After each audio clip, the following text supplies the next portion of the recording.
नमस्कार दोस्तों, स्वागत है आपका महाकाल कोचिंग क्लासेस में। आज अपन बहुत ही शानदार टॉपिक लेके आए तुम्हारे पास। देखो, इससे पहले अपन ने क्या पढ़ा था, मतलब कि इसकी अपन ने विद्युत विभव की अक्षीय स्थिति पढ़ी थी, ठीक है। और आज चलो, तो आज का अपना जो टॉपिक है वो क्या है कि विद्युत द्विध्रुव के कारण निरक्षीय स्थिति में विद्युत विभव, ठीक है।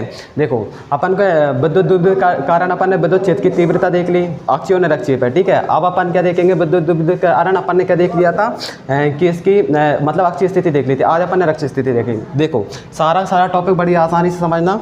चलो देखो, आ जाओ। पहले अपन एक विद्युत द्विध्रुव लेंगे, ठीक है।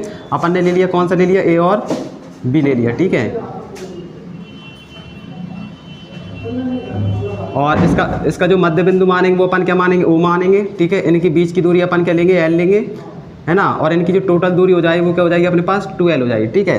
अब इससे अपन माने कि मध्य बिंदु से r दूरी पर अपन एक निरक्षीय स्थिति में एक बिंदु पी ले रहे हैं, ठीक है। जिस पर अपन को क्या निकालना है, चुंबकीय क्षेत्र की तीव्रता, मतलब जिस पर अपन विद्युत विभव निकालना है, ठीक है। तो देखो, जैसे ही अपन इसमें तो अपने दूरी निकालेंगे अपन इसकी, तो ये सारा देखो, इस पर माइनस क्यू आवेश जिस पर अपना माइनस क्यू आवेश हो जाएगा और इस पर अपना कौन सा हो जाएगा, प्लस क्यू आवेश हो जाएगा। देखो, बात समझो। अपन ने चित्र में क्या किया है कि देखो, अपन ने ये भी एक विद्युत द्विध्रुव ले लिया, ठीक है। और इसकी जो ए बी और विद्युत द्विध्रुव ले लिया, इसका अपन ने मध्य बिंदु क्या मान लिया, ओ मान लिया, ठीक है। और इनकी बीच की दूरी अपन ने एल मान ली और इसकी बीच की दूरी भी अपन ने क्या मान ली, एल मान ली। तो पूरी टोटल दूरी अपनी कितनी हो जाएगी, 2l हो जाएगी, है ना। और जैसे ही अपन इसकी निरक्षीय स्थिति में जा रहे हैं तो r दूरी पर अपन ने एक बिंदु पी मान लिया जिस पर अपन को क्या निकालना है, विद्युत विभव निकालना है, ठीक है। तो देखो, दूसरी चीज तुम्हें इसमें क्या देखना है कि अपन को दो दूरियां चाहिए, ठीक है। एक तो अपन को AP की दूरी चाहिए और एक अपन को क्या चाहिए, BP की दूरी चाहिए। तो देखो, दूरी कैसे निकालेंगे, मतलब जैसे मान लो अपन को क्या चाहिए, AP चाहिए। देखो, तो तुम्हारे लाने एक त्रिभुज दिख रहा होगा। देखो,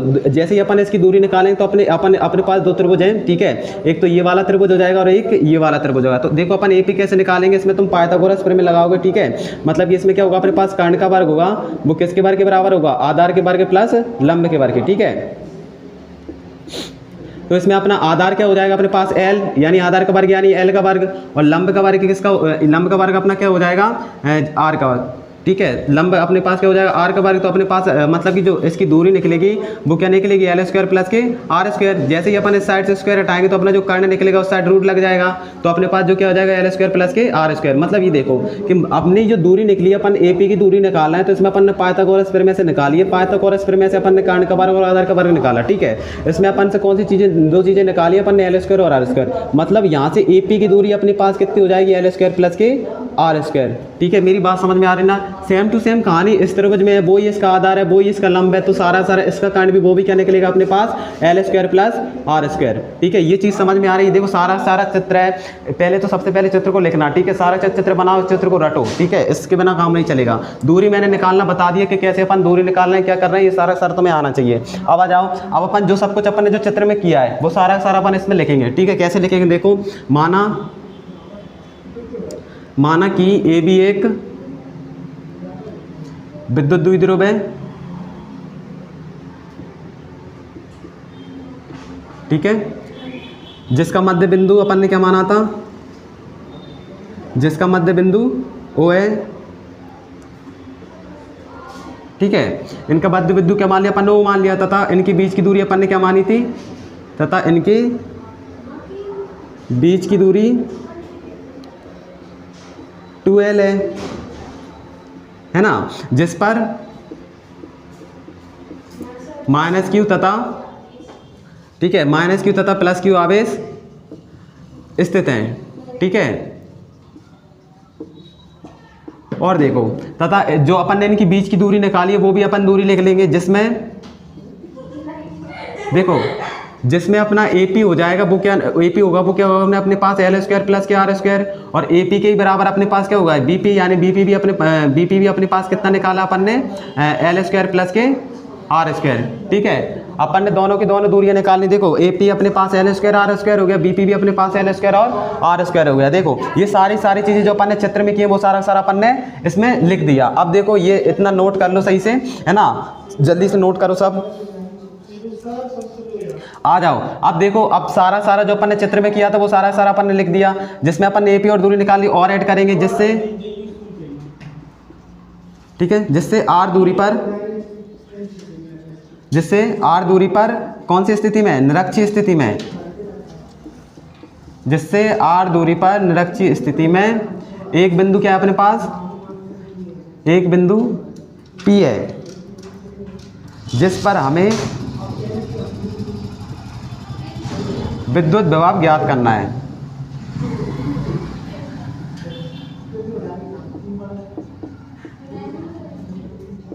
देखो मेरी बात समझ में आ रही है, मतलब अपन ने क्या किया है, कुछ नहीं किया। देखो सारा जो चित्र में अपन ने लिखा है ना, वो सारा अपन ने यहाँ पे लिख दिया। अपन ने क्या लिखा है भैया, हमारे पास ए बी और विद्युत द्विध्रुव हो गए, वही लिखा है भी जिसका मध्य बिंदु हो गया, इनकी बीच की दूरी हमने 2l ले ली, जिस पर माइनस क्यू और प्लस क्यू आवेश हो गए, और इनकी ए पी और बी पी हमने पाइथागोरस प्रमेय से ये निकाल ली, और जिससे r दूरी पर निरक्षीय स्थिति में बिंदु P है, जिस पर अपन को क्या निकालना है, विद्युत विभव निकालना है। बस इतनी सी बात है, ठीक है। तो चलो आ जाओ, चलो अब अपने पास क्या आएगा, अब अपन करेंगे प्लस क्यू आवेश के कारण, प्लस क्यू आवेश के कारण बिंदु P पर विद्युत विभव। देखो अब अपन किसके कारण निकालेंगे, प्लस क्यू आवेश के कारण निकालेंगे विद्युत विभव। तो प्लस क्यू आवेश के कारण बिंदु P पर विद्युत विभव, तो मैंने तुम्हें फॉर्मूला बताया था विद्युत विभव का कि क्या होता है। अपन इसे मानेंगे V1 बराबर 1/4 पाई एफ नॉट, और अपने पास क्या है Q बटे R, ठीक है। तो V1 बराबर 1/4 पाई एफ नॉट और Q, देखो R अपन को किससे निकालना है, प्लस क्यू से निकालना है। तो प्लस क्यू से अपने पास जो R की जो दूरी होगी वो क्या होगी अपने पास AP, ठीक है। तो अपने पास जो V1 निकलेगा वो क्या निकलेगा 1/4 पाई एफ नॉट, और Q बटे AP, जो AP का अपन ने मान निकाला है वो का निकाला है √L² प्लस के R², ठीक है। ये देखो ये समझ में आ रहा है। देखो प्लस क्यू आवेश के कारण अपन ने कैसे निकाला, प्लस क्यू आवेश के कारण बिंदु P पर विद्युत विभव अपन ने निकाला कि V1 मान लिया, और ये अपन ने इसका फॉर्मूला लिख दिया विद्युत विभव का, और फॉर्मूला में अपन को जो दूरी दी थी वो अपन ने AP इसकी दूरी लिख दी प्लस क्यू आवेश के कारण, और ये सारा अपने पास ये आ जाएगा। अब देखो अब ये अपन ने प्लस क्यू आवेश के कारण निकाल लिया, अपन किसके कारण निकालेंगे, माइनस क्यू आवेश के कारण बिंदु P पर विद्युत विभव, ठीक है। वही का वही अपन ने किससे किया था, प्लस क्यू के कारण किया था। अब माइनस क्यू के लाने इसके अपन को मान लेंगे V2 मान लेंगे, ये अपने पास वही 1/4 पाई एफ नॉट आएगा, और Q यहाँ पे जो अपने पास माइनस क्यू आवेश के कारण निकालना है, तो अपने यहाँ पे Q क्या आ जाएगा, माइनस क्यू आ जाएगा, और नीचे क्या चलेगा अपने पास R ही चलेगा, है ना। तो देखो V2 निकालेंगे तो अपने पास देखो 1/4 पाई एफ नॉट बेशक वैसा लिखेंगे, और माइनस क्यू भी अपना बेशक वैसा चलेगा। और देखो जो दूरी है अपने पास, जो माइनस क्यू की जो दूरी होगी वो क्या होगी अपने पास BP होगी, ठीक है। तो V2 अपना जो निकलेगा 1/4 पाई एफ नॉट, और ये माइनस क्यू का हो जाएगा BP की वो दूरी अपन ने क्या निकाली है L² प्लस के R²। सेम टू सेम कहानी अपन ने किस में कर दी, V1 में कर दी, और सेम टू सेम अपने किस में V2 में है। ये दोनों समझ में आना चाहिए। अब देखो अब इसके बाद अपन क्या निकालेंगे, परिणामी विभव। ये सारा नोट कर लो, ठीक है। अब देखो अब अपने पास क्या आएगा, परिणामी विभव, ठीक है। अब अपने पास परिणामी विभव आएगा, तो परिणामी विभव अपने क्या होता है, V बराबर V1 प्लस के V2 होता है कि नहीं होता। V बराबर क्या हो जाएगा अपने पास, V1 प्लस की V2। तो V बराबर V1 का अपन ने जो मान निकाला था वो क्या निकाला था 1/4 पाई एफ नॉट, और Q बटे अपन ने क्या निकाला था L² प्लस के R², ठीक है। क्या निकाला था √L² प्लस के R², और ये अपने पास क्या हो जाएगा प्लस, और ये अपने पास क्या चलेगा माइनस, मतलब कि 1/4 पाई एफ नॉट, और ये Q चलेगा, और यहाँ पे माइनस Q बटे अपने पास कितना आएगा, मतलब कि √L² प्लस के R²। ये सारे अपन ने निकाल रखे पहले से ही, है ना। तो देखो ये प्लस और माइनस क्या हो जाएगा 1/4 पाई एफ नॉट, ऐसा कैसे चलेगा, है ना। देखो ये प्लस और माइनस क्या हो जाएगा, माइनस हो जाएगा, है ना। देखो तो 1/4 पाई का 1/4 पाई एफ नॉट सब कुछ ऐसा कैसे चलेगा। अब देखो इसे, तो Q का Q लिखेंगे अपन L² प्लस R², तो ये भी अपने पास क्या चलेगा रूट का L² प्लस के R², और ये यहाँ पे प्लस और माइनस क्या हो जाएगा अपने पास माइनस, तो 1/4 पाई एफ नॉट, और ये अपने पास क्या हो जाएगा Q बटे अपने पास L² प्लस के R²। अब देखो मेरी बात को इस चीज़ को ध्यान से समझो जरा, कि अपने पास देखो एक अपने पास सेम टू सेम ये है, और ये अपने पास सेम टू सेम ये है। जैसे देखो अपन कहेंगे, जैसे मान लो ये अपन ने मान लिया कि 2 है, और ये अपने पास 2 है, 2 में से 2 घटाएंगे तो अपने पास 0 बचेगा, है ना। ऐसे ही अपने पास 1/4 पाई एफ नॉट Q बटे L² और R² है, इस साइड भी अपने पास 1/4 पाई एफ नॉट Q² और R² है, दोनों सेम है। अगर मैंने कोई दूसरे में से घटाऊंगा तो मेरे पास जो परिणामी विभव आएगा वो क्या आएगा अपने पास, शून्य आएगा। बात समझो मेरी, मतलब कि पूरी कहानी में बस इतना सा काम है कि हम दोनों की परिणामी दोनों के विभव निकाल लेंगे, और परिणामी विभव निकालेंगे, दोनों सेम ही है, तो एक दूसरे में घटाएंगे तो अपने पास क्या आ जाएगा, 0 आ जाएगा। मतलब सीधी सी बात ये है कि जैसे कि मान लो अपन लिखेंगे कि विद्युत द्विध्रुव, देखो विद्युत द्विध्रुव के कारण निरक्षीय स्थिति में विद्युत विभव शून्य होता है, ठीक है। निरक्षीय स्थिति में विद्युत विभव अपना क्या होता है, शून्य होता है।